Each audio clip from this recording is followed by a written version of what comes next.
Presiden boneka, saya dikendalikan oleh Pak Jokowi.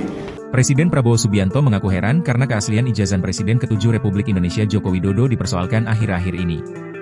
Prabowo pun bergurau bisa jadi suatu saat ada pula pihak-pihak yang mempertanyakan ijazahnya. Masalah ijazah dipersoalkan, nanti ijazah saya ditanya-tanya, iya kan? Kata Prabowo dalam sidang Kabinet Paripurna di kantor Presiden, Jakarta, Senin, 5 Mei 2025.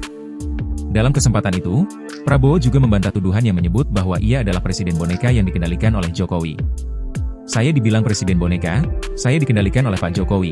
Seolah Pak Jokowi tiap malam telepon saya katakan itu tidak benar, kata dia.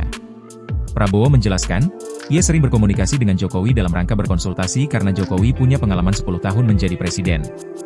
Ketua Umum Partai Gerindra ini juga mengaku sering berkonsultasi dengan Presiden ke-6 Republik Indonesia Susilo Bambang Yudhoyono dan Presiden ke-5 Republik Indonesia Megawati Soekarnoputri. Menurut Prabowo, pertemuannya dengan Jokowi, SBY, dan Megawati bukanlah hal yang bermasalah. Kalau bisa menghadap Gus Dur, kalau bisa menghadap Pak Harto, menghadap Bung Karno kalau bisa, imbuh dia.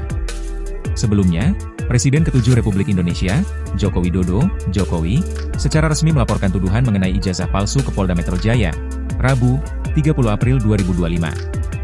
Presiden boneka, saya dikendalikan oleh Pak Jokowi. Ya, seolah Pak Jokowi tiap malam telepon saya. Saya katakan itu tidak benar. Bahwa kita konsultasi, iya, itu seorang pemimpin yang bijak.